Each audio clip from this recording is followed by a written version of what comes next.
আমরা শেখ হাসিনার সরকারের সঙ্গে কথা বলেছি, একটা সুষ্ঠু ভালো নির্বাচন করবার জন্য যা যা করা দরকার 7 দফা দাবি পেশ করেছি। একটি দাবি এই সরকার মানেনি। এই নির্বাচন কমিশন একটি অদক্ষ,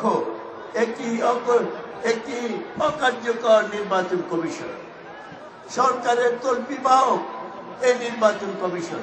পার্লামেন্ট বাতিল করেন, আপনি পদত্যাগ করেন, মন্ত্রিসভা বাতিল করেন, তারপরে তফসিল ঘোষণা করবেন। তড়ি গলি করে তফসিল ঘোষণা করে দিয়েছে, আমরা যাতে নির্বাচনে না যেতে পারি।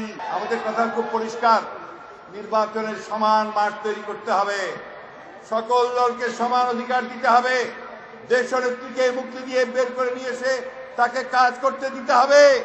অন্যথায় কোনো নির্বাচন তফসিল গ্রহণযোগ্য হবে না বন্ধুরা।